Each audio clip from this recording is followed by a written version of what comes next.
The Chola kingdom. हम जानते हैं कि भारत हमेशा से एक डाइवर्स कल्चर्स का देश रहा है, जहां कई सिविलाइजेशंस और एम्पायर्स राइज हुए और डिस्ट्रॉय हो गए। मौर्य, गुप्ता और मुगल्स तो हमारे कॉन्शियसनेस में आज भी जिंदा हैं, लेकिन इनके अलावा कुछ और ग्लोरियस एम्पायर्स की कहानियां कहीं दब के रह गई। बात 9th सेंचुरी की है, जब नॉर्थ इंडिया की पॉलिटी ट्राइपार्टाइट स्ट्रगल की वजह से डिस्टेबलाइज हो चुकी थी और पाला, राष्ट्रकूटा और प्रतिहारा कन्नौज के लिए लगातार स्ट्रगल कर रहे थे, लेकिन किसी को डिसाइसिव विक्ट्री नहीं मिल रही थी। लेकिन क्या आपको पता है कि ऐसा ही एक स्ट्रगल साउथ में पल्लव, पांड्या और चोला रूलर्स के बीच भी हो रहा था, जिसमें चोलाज इमर्ज्ड विक्टोरियस। इस वीडियो में हम देखेंगे उस चोला एम्पायर के 450 सालों के इतिहास के बारे में, जिसने साउथ इंडिया पॉलिटी को स्टेबलाइज करते हुए अपना डोमिनेंस न सिर्फ इंडिया में बढ़ाया, बल्कि उसके बियॉन्ड साउथ ईस्ट एशिया में भी। हम ये भी समझेंगे कि कैसे अपनी नेवल सुप्रेमेसी को यूज कर उन्होंने खुद को कावेरी डेल्टा से उठाकर इंडियन ओशन रीजन का रीजनल हेजेमन बना दिया, और कैसे वो चोला से इंपीरियल चोला बन गए।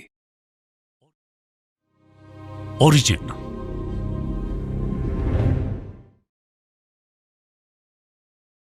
वैसे चोलाज का इतिहास काफी पुराना है। इस नाम के एक किंगडम का एस्टैब्लिशमेंट सबसे पहले कावेरी डेल्टा के अराउंड कुछ 300 बीसी में हुआ, जिसका मेंशन अशोका के ईडिक्ट्स में भी है। हिस्टोरियंस इन्हें अर्ली चोला कहते हैं, लेकिन वो इनके किंगडम को एम्पायर का दर्जा नहीं देते और कहते हैं कि ये कावेरी डेल्टा के अराउंड ही लिमिटेड था। हमारे वीडियो का टॉपिक ये अर्ली चोला नहीं, बल्कि चोला एम्पायर या इंपीरियल चोलाज हैं, जिनकी हिस्ट्री लगभग 850 एडी में स्टार्ट होती है। इनका अर्ली चोलाज से कोई लिंक था या नहीं, ये बात काफी डिस्प्यूटेड है। खैर, इंपीरियल चोला डायनेस्टी के फाउंडर विजयालया थे, जो पल्लवास के फ्यूडिटरी थे, यानी वो पल्लवास को अपना एलिजेंस ओ करते थे। 6th और 7th सेंचुरीज में कावेरी डेल्टा दो डायनेस्टीज, पल्लवास ऑफ कांची और पांड्याज ऑफ मदुराई के बीच डिवाइडेड था। पांड्याज मदुराई और केरला के रूलर थे, वहीं पल्लवा तेलुगु स्पीकिंग एरियाज के अनडिस्प्यूटेड किंग्स। ये वही पल्लवा थे जिनके एक रूलर नरसिम्हा वर्मन ने कन्नौज के हर्षवर्धन को हराने वाले चालुक्यन किंग पुलकेशन II को बुरी तरह से डिफीट किया था। लेकिन ये किंगडम्स 9th सेंचुरी तक काफी वीक हो चुके थे और इनके बीच साउथ इंडिया की सुप्रेमेसी को लेकर कॉन्फ्लिक्ट चल रहा था। विजयालया चोला ने इनकी वीकनेस और राइवलरी का फायदा उठाकर खुद को भी इस स्ट्रगल में झोंक दिया और पांड्या से तंजावुर को छीनकर अपनी कैपिटल बना लिया। बाद में विजयालया के बेटे आदित्य I ने पल्लवा डायनेस्टी को डिस्ट्रॉय और चोला एम्पायर को फर्दर स्ट्रेंथन किया। Consolidation of empire in India. Cholas के इंडियन एक्सपीडिशंस की बात करें तो 925 में परांतक I ने राष्ट्रकूटा रूलर कृष्ण II को डिफीट किया और अपना इन्फ्लुएंस नॉर्दर्न टेरिटरीज में एक्सपैंड किया। लेकिन चोला एम्पायर के सबसे powerful Kings Rajaraja Chola I और राजेंद्र चोला I थे, जिन्हें एम्पायर के कंसोलिडेशन और उसे कावेरी डेल्टा के बियॉन्ड एक्सपैंड करने का क्रेडिट दिया जाता है। इनकी बदौलत ही चोलाज का कंट्रोल नॉर्थ में कृष्णा गोदावरी बेसिन से लेकर साउथ में श्रीलंका और मालदीव्स और वेस्ट में लक्षद्वीप से लेकर ईस्ट में मलया पेनिनसुला तक फैल गया था। राजेंद्र I ने राजराजा को सक्सीड किया, जिनका इंडिया में सबसे बड़ा अचीवमेंट था गंगा बेसिन का कैंपेन और ओडिशा और पाला रूलर्स पर मैसिव विक्ट्री। इसके बाद उन्हें गनिगईकोंडा चोला का टाइटल मिला, जिसका मीनिंग है कॉन्करर ऑफ द गैंजीज। इसका सेलिब्रेशन चोला एम्पायर में काफी धूमधाम से हुआ और राजेंद्र ने इस विक्ट्री को मार्क करने के लिए गनिगईकोंडा चोलापुरम नाम की नई कैपिटल का कंस्ट्रक्शन करवाया, जो प्रेजेंट डे तमिलनाडु में लोकेटेड है। 1025 एडी से लेकर अगले 250 साल तक ये चोलाज की कैपिटल बनी रही। फॉरेन कॉन्क्वेस्ट्स। चोला किंगडम के सबसे बड़े अचीवमेंट्स उनके फॉरेन कॉन्क्वेस्ट रहे, जिसकी वजह से उन्हें इंपीरियल चोला का दर्जा दिया गया। चोलास को इंपीरियल इसलिए बोला गया क्योंकि मॉडर्न इंपीरियल कंट्रीज जैसे यूनाइटेड किंगडम की तरह ये भी कुछ फॉरेन टेरिटरीज के इकोनॉमिक रिसोर्सेज को अपनी मिलिट्री पावर के थ्रू कंट्रोल और वहां के रिसोर्सेज को खुद की प्रॉस्पेरिटी में यूज करते थे। हिस्टोरियंस चोलास के इस पॉलिटिको इकोनॉमिक सिस्टम को स्यूडो कॉलोनियलिज्म भी बोलते हैं। खैर, चोलास का सबसे पहला important foreign conquest Parantaka one का श्रीलंका कैंपेन था, जिसको फिनिश राजराजा ने किया। राजराजा के श्रीलंकन एक्सपीडिशन को लॉर्ड राम के कैंपेन से करते हुए थिरुवलंकड़ू प्लेट्स कहते हैं कि drama was excelled by his king whose powerful army crossed the ocean by ships and burnt up the king of Lanka. इसके साथ चोलाज ने मालदीव्स में भी अपना कंट्रोल एक्सपैंड किया। वैसे राजराजा के टाइम ही चोला एम्पायर काफी ज्यादा एक्सपैंड हो चुका था, लेकिन फिर भी राजेंद्र ने साउथ ईस्ट एशिया के श्री विजय एम्पायर पर एक मैसिव अटैक किया, जहां पर विक्ट्री के बाद भी उन्होंने सिर्फ इनडायरेक्ट कंट्रोल मेंटेन किया। तो सवाल यह है कि इतना रिस्की और एक्सपेंसिव कैंपेन राजेंद्र ने लॉन्च ही क्यों किया जब डायरेक्ट रूल का कोई प्लान नहीं था? इसका जवाब हमें उस वक्त की इकोनॉमी, लोकल पॉलिटिक्स और इंटरनेशनल पॉलिटिक्स के लिंकेजेस में मिलता है। वैसे तो चोलास के श्री विजय पर अटैक का immediate trigger point Cambodian Angkor dynasty और श्री विजय एम्पायर के बीच का कॉन्फ्लिक्ट था।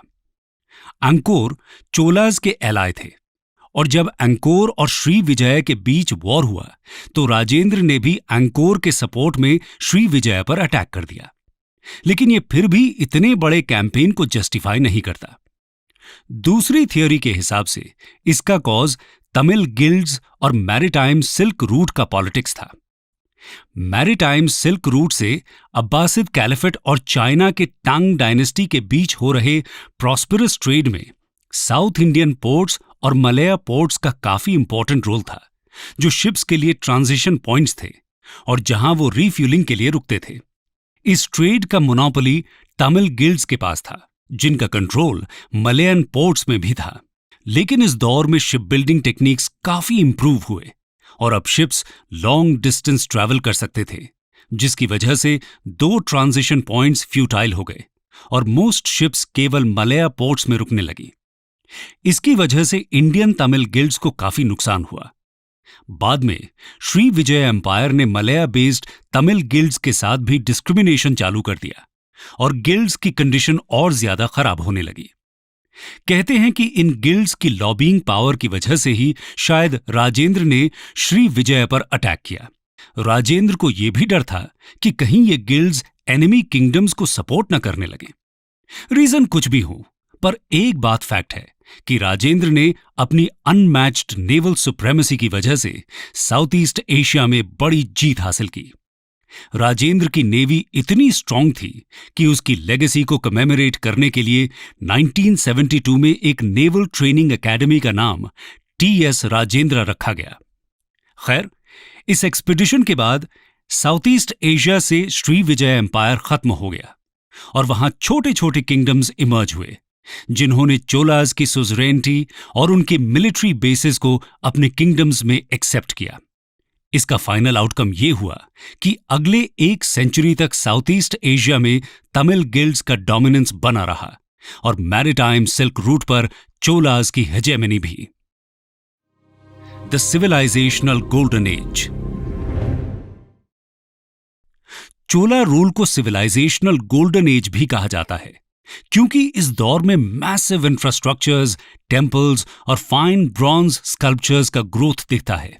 चोला रूल में ट्रिमेंडस एग्रेरियन एक्सपेंशन की वजह से कावेरी बेसिन में मैसिव कैनाल्स बने, जिनमें सबसे फेमस उय्याकोंडन और राजेंद्रन वयक्कड़ आज भी एग्जिस्ट करते हैं। कैनाल्स के अलावा मैसिव वाटर टैंक्स भी बने, जिनमें सबसे इंपॉर्टेंट गंगाईकोंडा चोलापुरम का 16 माइल्स लॉन्ग सोला गंगम है, जिसको लिक्विड पिलर ऑफ विक्ट्री भी कहा जाता है।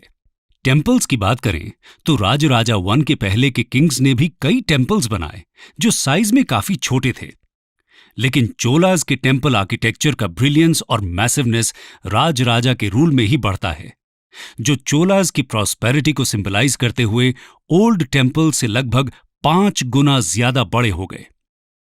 यूनेस्को ने the great living Chola temples को वर्ल्ड हेरिटेज साइट का स्टेटस भी दिया है, जिसमें 3 टेम्पल्स इंक्लूडेड हैं। बृहदेश्वरा टेम्पल ऑफ तंजावुर इनमें ओल्डेस्ट और लार्जेस्ट है, जिसे राजराजा 1 ने 1010 एडी में बनवाया था। 25 साल बाद उनके बेटे राजेंद्र ने सेम नाम का बृहदेश्वर टेम्पल गंगाईकोंडा चोलापुरम में बनवाया। तीसरा और सबसे छोटा टेम्पल ऐरावतेश्वरा ऑफ दरसुरम है, जिसे राजराजा 2 ने बनवाया था। चोला टेम्पल्स द्रविड़ा स्टाइल के बेस्ट एग्जाम्पल्स हैं।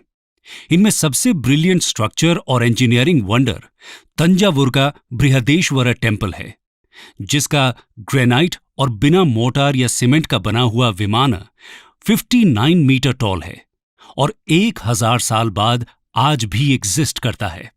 विमाना पिरामिडिकल शेप के स्ट्रक्चर्स हैं जो द्रविडियन टेम्पल्स के सैंक्टम के ऊपर बनाए जाते हैं। बृहदेश्वर टेम्पल के इस विमाना के टॉप मोस्ट स्टोन का वेट 80 टन्स है और इंजीनियर्स आज भी इस पर डिबेट करते हैं कि बिना मॉडर्न मशीनरी के ये स्टोन 59 मीटर्स ऊपर पहुंचा कैसे। खैर, चोला रूलर्स शैवाइट थे और इसलिए तंजावुर टेम्पल के मेन डेटी शिवा हैं और यहां पूरे भारत के one of the largest Shivling located हैं। यहां पर हमें वर्ल्ड फेमस नटराजा का ब्रॉन्ज स्कल्पचर भी मिलता है, जो शिवा के cosmic dance of creation and destruction को सिंबलाइज करता है। स्कल्पचर्स में भोग शक्ति और सुब्रमण्य के ब्रॉन्जेस भी मास्टरपीसेस माने जाते हैं। वैसे ये चोला टेम्पल्स मैसिव ग्रांट मिलने की वजह से सेंटर्स ऑफ इकोनॉमिक एक्टिविटीज भी थे, जो साथ में विलेज वेलफेयर के लिए भी काम करते थे। लिटरेचर के फील्ड में भी काफी डेवलपमेंट्स हुए और पॉपुलर वैष्णव टेक्स्ट नलायिरा दिव्य प्रबंधम को भी चोला पीरियड में 12 अलवर सेंट्स ने कंपाइल किया। चोला एडमिनिस्ट्रेशन।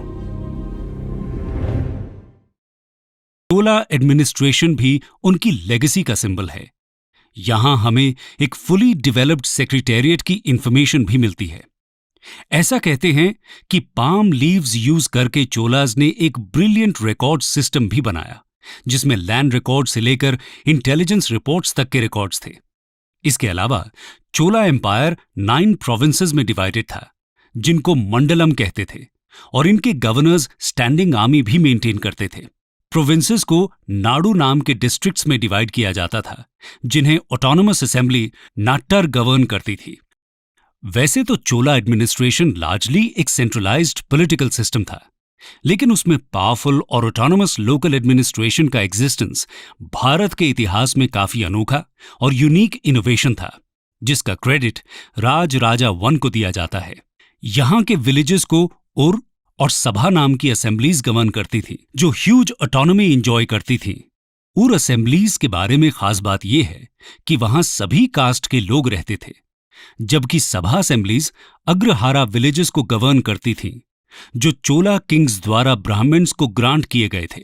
इस सिस्टम की लेगेसी और इन्फ्लुएंस हमें गांधी जी के विलेज रिपब्लिक्स के आइडिया और मॉडर्न इंडिया के पंचायती राज सिस्टम में भी दिखाई देती है। चोला मिलिट्री की बात करें तो उसमें सबसे इंटरेस्टिंग उनकी अनमैच्ड नेवल पावर थी। एक और इंटरेस्टिंग बात यह है कि वेनेशियन ट्रैवलर मार्को पोलो के हिसाब से किंग के सारे बॉडीगार्ड्स खुद को डेड किंग के फ्यूनरल पायर में सैक्रिफाइस कर देते थे। डिक्लाइन। लेटर चोला डायनेस्टी को केपेबल रूलर्स जैसे कुलोथुंगा 1, विक्रम चोला और कुलोथुंगा 3 ने रूल किया, जिन्होंने टेरिटरी की इंटेग्रिटी को मेंटेन रखा। लेकिन कुलोथुंगा 3 के समय ही चोलाज का डिक्लाइन स्टार्ट हुआ। इसका सबसे पहला कॉज था श्रीलंका में सिंहला किंगडम का राइज, जिसने उन्हें श्रीलंका से बैनिश कर दिया। दूसरा कॉज था 1216 के बाद राजराजा 3 और राजेंद्र 3 जैसे वीक रूलर्स। एक रिकॉर्ड के हिसाब से राजराजा 3 को उनकी ही एक फ्यूडेटरी ने हॉस्टेज बना लिया था। चोलाज के डिक्लाइन का थर्ड कॉज पांड्याज का राइज और होयसलाज का डिवाइसिव पॉलिटिक्स रहा। होयसलाज ने डिवाइसिव पॉलिटिक्स यूज करके चोला और पांड्या दोनों को राइज होने से रोकने की कोशिश की। चोलाज को रोकने में तो होयसलाज सक्सेसफुल रहे, लेकिन पांड्याज एक फॉर्मिडेबल पावर बन ही गए। पांड्याज ने पहले होयसलाज को और फिर 1279 में चोलाज को हराया। राजेंद्र III के टाइम तक पांड्यन एम्पायर अपने प्रॉस्पेरिटी के चरम पर था और 1279 राजेंद्र III के रूल की लास्ट रिकॉर्डेड डेट हुई, जिसके बाद चोलाज का भारत से नामो निशान मिट गया। हालांकि चोला डायनेस्टी सिर्फ इंडिया में खत्म हुई, लेकिन उसकी एक रेबल ब्रांच फिलीपींस में 16th सेंचुरी तक रही। इस डायनेस्टी का फाउंडेशन फिलीपींस की सेबू या सुग्बू सिटी में एक इंडियन चोला प्रिंस राजमुडा लुमया ने किया था, जो वहां एक मिलिट्री बेस एस्टैब्लिश करने गए थे। खैर, स्पेनिश इन्वेजन के बाद यह किंगडम भी खत्म हो गया और चोला एम्पायर का ग्लोरियस इतिहास बन गया। लेकिन चोलाज की लेगेसी जिंदा है और आज भी वहां के कल्चर, रिलीजन और टेम्पल्स में फल फूल रही है।